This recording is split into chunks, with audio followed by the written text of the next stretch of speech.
listening to the Discovery Pod, a podcast dedicated to conversations with leaders in the social profit sector. Discover the origin stories of CEOs, founders, and other senior leaders and learn from them so you can accomplish what is most important.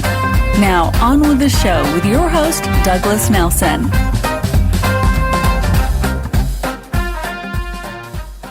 Hello and welcome to another edition of the Discovery Pod. I'm your host, Doug Nelson, and today we're joined by a very special guest, the CEO and president of Stollery Children's Hospital, Mike House. Mike, thanks for joining us today. Thank you, Doug. Mike, one of the things we always ask people when they come on the Discovery Pod is how you got started. How did you become CEO? But before I get into that path, I want to start with what would you be doing if you weren't CEO of the Stollery Children's Hospital? I think if I wasn't here, I would be out doing something else related to charity, raising money. That's where my passion is. That's what I love to do. I'm passionate about lots of causes, not every cause, but lots of them. And so that coupled with a curiosity of the world, that's probably what I'd be spending my time doing. Is it that passion that brought you to the job you have now? Partly, for sure. I definitely have an affinity for this particular charity that's unique, that is related to my own personal circumstances as being a child that went through some pretty serious health issues. So it's pretty close to my home and to my heart. And then that's perpetuated every time you meet a kid who you see the potential inside of them and you get excited and you say, I want to try to help them with whatever that potential looks like to let them unlock that as well. So it's with that personal connection to the organization and to the cause. That's a really powerful message, which I'm sure resonates very well with prospective donors and the entire community. Walk us through your career very briefly about how you got to be the CEO. Sure. So if you don't mind, I'll start when I was born, because I think it does sort of come to that, but I promise it won't be long. There's no time limit on these conversations. We can go as long as you want. Okay, well, I was born in the 60s with a condition called cranial stenosis, and basically what that is when the plates in your baby's head fuses prematurely. There's about a 70% chance of mortality at that time, 20% chance that child will be disabled, and a very small percentage where a kid will come out through the other side. And I was one of the lucky ones. I had 2 skull surgeries before the age of 2, and it really impacted me. And it impacted my family and how they sort of reacted around me that set me on this path. And I think kids who come through trauma are, sometimes I feel like they're born under a bit of a lucky star, and they don't want to waste the time they have on this earth because you just never know when it's going to be done. So from a really early age, I felt like I had some social bones and I wanted to give back to people who need it most. I went to business school and I recognized really quickly that most of my friends are going to be accountants and real estate agents and those kinds of things. I totally took a different path. I went into the arts. I went into the nonprofit sector. So unlike a lot of people who come into the nonprofit sector, I was in it from the very beginning, and I brought a balance of an interest in business and entrepreneurship with desire to try to make the world a better place. And so a number of different jobs in the arts, and then shifting from sort of a passion for marketing and sponsorship into major gifts and other activities exposed me to a wide world of different kinds of charities, whether it's social services or education or health. And I was at the University of Alberta. I was the assistant dean of the School of Business for 7 years and raising money there. And the job for the Stollery came up. And so it's not very glamorous, but I applied for it as per what people normally do when they want a job, and was a successful candidate. You're one of the people in the sector that I often remark is perfectly cast for the job that you're in, both with your personal history and your real commitment to the organization. You look like someone who is exactly in the right place at the right time. Well, thanks. I actually feel that way. And when you're not making it too clever and you're just sort of being yourself, so your authentic version of who you are, and you're excited about coming to work every day and you're excited about the work that you're doing, and you keep it simple, it's pretty powerful. And I do feel like I'm in the right spot at the right time and wouldn't want to be anywhere else. Yeah, well, they're very lucky to have you. And you've been with the organization for about 6.5 years now. If you could think back to when you were first walking through the doors as the new CEO, what advice did you receive about being a first-time CEO? Lots of things. First of all, I was thinking about that question way before the first day I walked through the doors. There's a lot of preparation that I would recommend to anybody in any job, but especially as a CEO. You only get one first day. You only get one first week, one first month.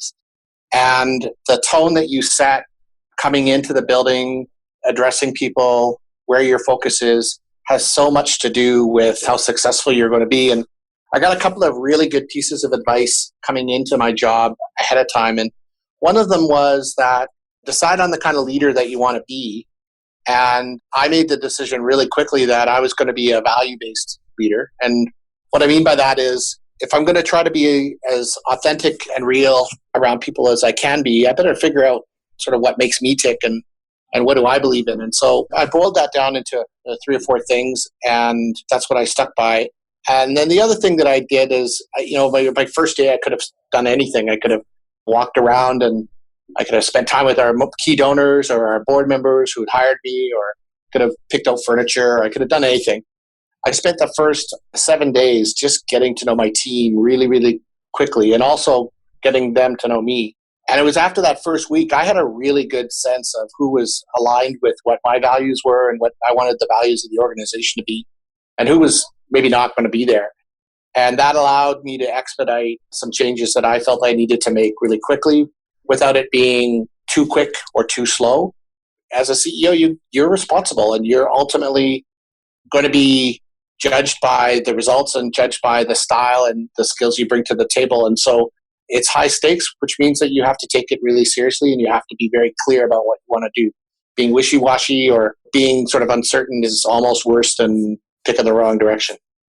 Take us into those conversations or inside those conversations. What were you looking for in those values-based conversations with your staff in that first week?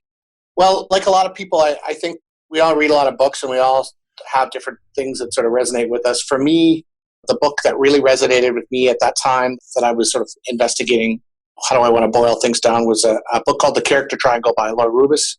And the basic premise of the book, from Lauren's perspective, was that leadership is based on 3 things: accountability, respect, and this ability to give back to people and to be collaborative and to share yourself with others. And that really resonated with me. It was very powerful. So I used that as the cornerstone for the values that I wanted to set up. The other thing that I did is our foundation is named after a family that contributed originally the money towards setting it up. And so I went to that family and I asked what the patriarchs of the family really believed in. And those values were around altruism and giving back, making sure that the hospital was inclusive so that no child was left because of socioeconomic status or geography or whatever happened to be. And also that it was not just about giving back, but being a leader and giving back. And so I have 6 values that if you take the first letters of each of the words, basically it spells out Ariel, which means to move forward and to move ahead. And my strategy was always make it really simple, make it something that everybody could remember and something that people can believe in. And over time, we've hired to those values and we've hired to pick people that already live that anyway. So it's easier to get more momentum going when your entire team already believes that these are the things that they want to live their life by. So one of the things that's been really impressive about your time there is just seeing the donors' response to the organization in terms of the sheer amount of money that's being donated, but also the great job you've been doing in putting that money to work. And I'm really interested that your first steps weren't to look at the balance sheet, weren't to look at the dollars and cents coming in or the investments in the programs, but to really spend time with the people. How did you weave those 2 things together? Because of course, as we know, being nice enough isn't good enough in the social profit sector. So how do you pair those things as you move forward after that first week? Well, I've been spending my entire career in the nonprofit sector, and I've had a lot of different bosses and a lot of different experiences, some of them good, some of them not so good. And over time, I built a philosophy on what I would like to do if I was in a privileged position to lead. And I was a major gifts officer, which does not mean that I don't believe that we have value in other types of fundraising, but biggest bang for your buck kind of perspective, plan giving and major gifts were the areas that I truly believe were being underperforming in the organization we were at. And it was a skill set that I, in particular, brought to the table. So I think I wanted to get the organization to be more accountable, to be more accurate, to be respectful of each other. But I also knew at the end of the day, the board is going to look at what is your performance. And so bringing those values in, but then also focusing on, I remember making a big bet at the time saying, this is our growth strategy. This is where we're going to get the money. This is what I think is going to happen. And I truly believed it. And I hired to that goal. And I was able to deliver the opportunities, and then people did the jobs the way that we asked them to, and we were successful, which then bought some time for us to put in other structures that were required, but maybe less evident or less clear in terms of how the impact is going to be on the organization overall. So quick wins, major gifts, hiring the right people right up front. Getting that air cover from some quick wins to build the sustainable infrastructure underneath seems to be a common theme for successful CEOs in the sector. Now, you mentioned your board. So let's go. So when you first became CEO, what advice did you get about the best way to work with your board and how you can be most successful in those conversations? One of them was just to make everybody really clear on what we were trying to accomplish. And I remember looking at the mission that we had at the time as an organization, and it was, I can remember it because although it was a long time ago, it's still pretty clear. And that was to build a teaching intensive and children's intensive hospital that was focused on research and education. And that's a mouthful. And everybody was saying it a little bit different, and everybody was saying it with a different slant on it. And so if those people who are closest to driving your strategy don't even seem to be on the same page on what it is that you're trying to do every day as a priority, that's a challenge. So I actually got some good advice from an anonymous source, I'll just say anonymous source, who I remember the phone call really, really clearly. And he said to me, in a lot of ways, foundations do the same thing. They raise money, they thank people, and they tell people where the money's going. And that really stuck with me. And so just saying that as a mission and getting the board to buy into that, and they did buy into it very easily, really crystallized what we were trying to accomplish as an organization. The other thing that I did early on, I think that helped, was to differentiate what was an operational conversation and what was a strategic conversation. And I made it really clear, like, if you want to run the organization yourselves, I'm not the guy. But if you let me run the organization on an operational basis and you help me by guiding strategy, together we can do amazing things. And so, Mike, if I can interrupt you there, I know you've got a great board and you've got a healthy board turnover. So maybe you can feel comfortable enough to answer this, but could you give us an example of where the board was too close to the operations and where you had to push back and how you approached that? Yeah, sure. So prior to me being the CEO, the last two CEOs were board members. And the reason why they were board members was because there was this attitude that it's no big deal. We could raise money. I sit on this board. I understand what's going on. And the individuals that were coming into the CEO seat had no experience raising money. They had very little experience in terms of managing people, and especially people that have a complex organizational relationship to the health authority. So great people. But for example, if you put an entrepreneur in that position, one of the key factors about being in a foundation is you have to get along with everybody because you're beholden to making sure that you're donor-centric. We had one CEO who was a board member prior to mine, spot in the organization, that aggressively and assertively decided to pick a fight with our largest donor. And even though that's been a decade ago, it still lingers in our community. It's still talked about from time to time. And there's nothing I can do about it other than just to sort of, move forward.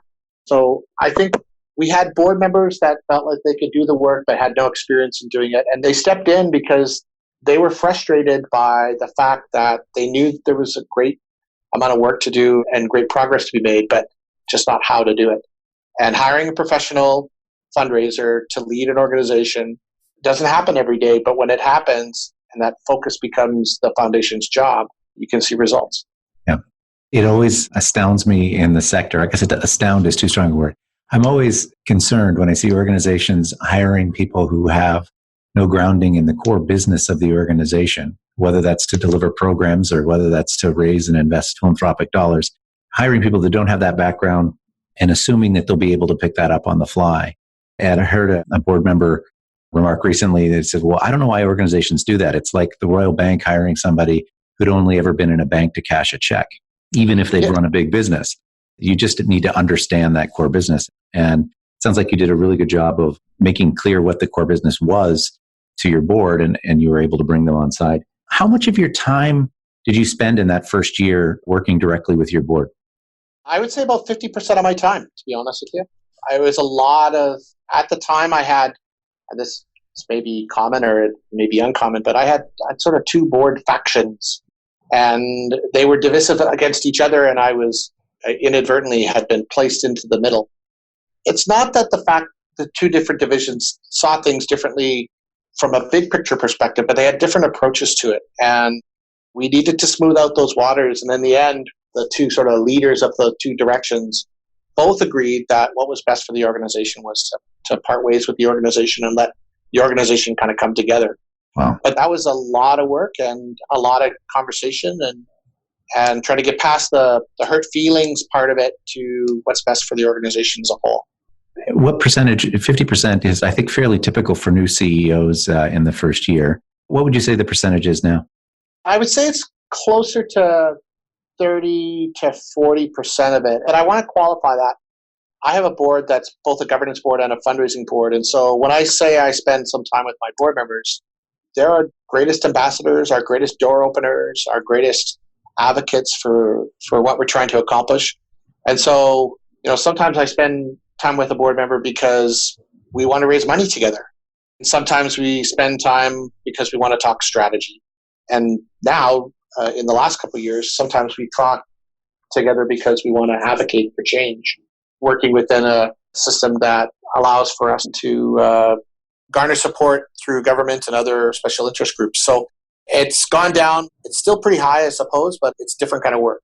That distinction between working on building relationships, focusing on raising more dollars and building those coalitions that you need, particularly in children's health, is one thing. It's the focus on the governance of the organization. I'm often struck by speaking to board members, and I had the chance to ask many of them, so what percentage of time do you think your CEO spends on governance issues related to the organization, related to the board?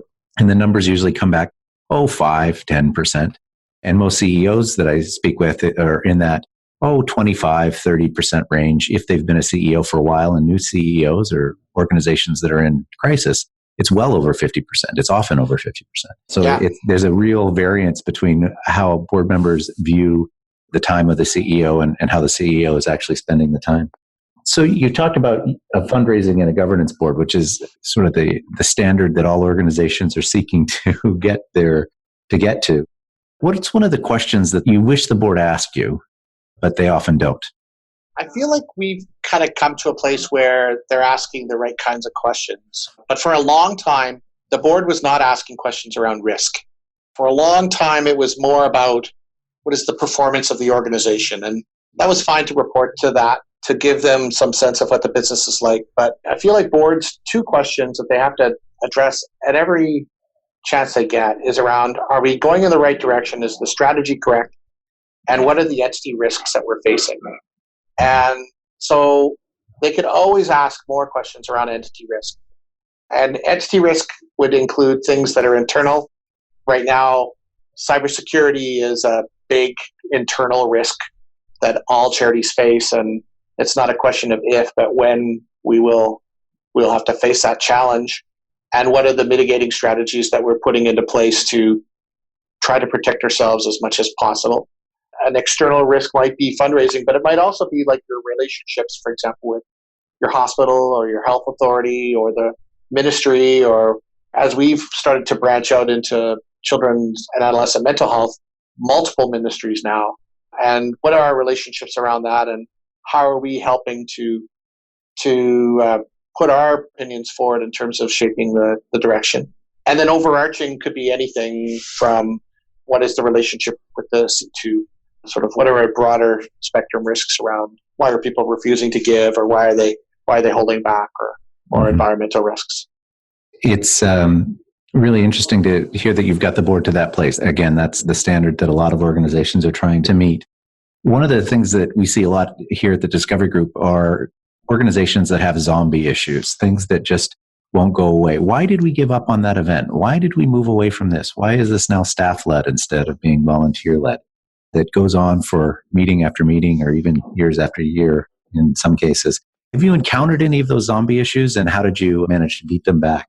I don't know if we have issues that remain sort of problem issues. I think we're living in a really interesting place in Alberta where we have one health authority, and that health authority has been around for 10 years now. But the way that health is being delivered in the province is changing, and it's shifting away from acute care models to more community-based models. So that's forcing us to look at things differently. If I was to say there's sort of the one zombie thing that it's not so much that we're not addressing it, but it's a really hard question to answer, is around our digital strategy and how giving is really transforming in so many different ways. And we do not necessarily have the resources to be able to adapt or adjust as much as we'd like or as fast as we'd like. And so I'll give you a really good example. This last month, we got a check from Facebook for $37,000. These are people that are using the Facebook application to raise money for whatever it happens to be, but dedicated back to the Stollery. It could be a birthday party or an anniversary, whatever it happens to be. And we have systems in place to deal with that on our own platforms. But there's this whole other world that's going out there. And how do we protect data? How do we engage those donors? How do we say thank you? How do we take care of that? So this seems to be this, I guess if a zombie issue is anything, is how do we catch up to the rest of the world when we are still focusing on the same things that we've been always doing around attracting donors and building relationships? Yeah. I imagine with your fundraiser's mind, a check for $37,000 comes in and you think, oh, that's great. Wait, could it have been 100,000? How do we make this more money? It's both impressive and scary. And is that a new revenue stream I need to think about? Yeah.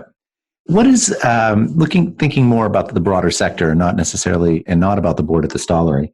What do you see as something we can do better in terms of board engagement and board management? I fundamentally believe that board members are there to add value to the organization. But until organizations understand that it's their responsibility to unlock that value and to determine the best way to engage that board member, we're never going to have board members that are completely satisfied with their experience, and that impacts our reputation. Mm-hmm. One of the quickest ways, though, that we have gotten engagement, regardless of what background they have, is to get our board members to say thank you. And one of the easiest ways to do that is, we have donations that come in, small donations, big donations, donations from companies, donations from individuals. On a monthly basis, we pick a person or a corporation or a foundation to have our board members send an email out or to make a phone call or to say thank you. And so if we're getting our board member engaged in fundraising, stewardship is a really big piece of it. And it's an easy piece of it because the person's already given. Mm-hmm. And so now all of a sudden, you've got a board member that goes out and does a check presentation at a local school, or a board member sends an email to another person in his or her industry that they may or may not know, but saying thank you on behalf of the donation that their employees have given. And the kind of impact that makes, both to engage the donors, but also to engage your volunteers as board members, has been really powerful. And it's from that point, then you can start to say things like, well, let's get you to open up doors. Let's get you to, obviously, we already told you you're going to make your gift, but now you understand why it's important. Now you understand why it's important to give us some information in the market around who do you know. Mm-hmm. Now, the other part of it is the governance element. And so when we're bringing people on, orientation is so important so we can get people up to speed and running as quickly as possible. So we recruit to let people know that we're going to spend a solid day orienting people in terms of what the responsibilities are, what they're being asked of, the time commitment, and other responsibilities. So I think those two things are what we do, I think, pretty well. And the feedback we get from our surveys is that always got room to improve, but doing a pretty good job of that. That's great to hear. Well, Mike, final question for you. You are someone who's added a lot of energy and a lot of creativity to sort of a more conventional part of the social profit sector in a hospital foundation, and you've done it in a relatively quick period of time. So my final question for you is to tell me something that's true that almost no one else agrees with you about. That nobody agrees on? I said almost, but that almost no one agrees is true. But you know it's true. Oh, well, the first one that sticks in my head is almost everybody tells me that the economy is bad and so giving is going down. I disagree.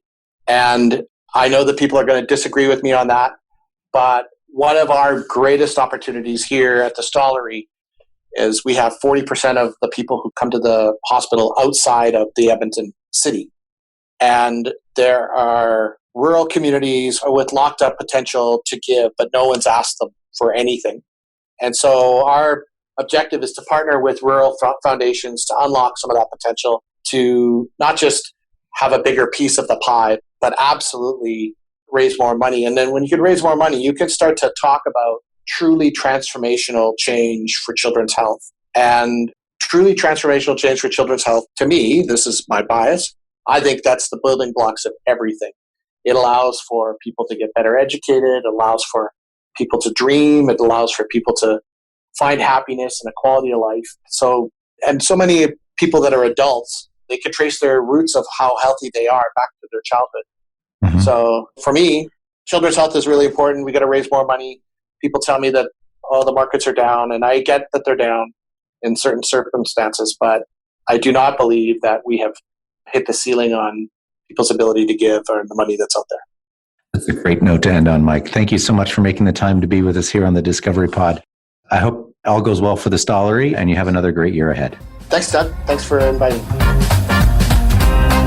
Thanks for joining us on this episode of the Discovery Pod. Be sure to tune in next week for another inspiring and informative conversation. Don't forget to visit our website, thediscoverygroup.ca, for more resources. If you like what you just listened to, please subscribe and tell a friend about it. Until next time, keep working to make your organization exceptional.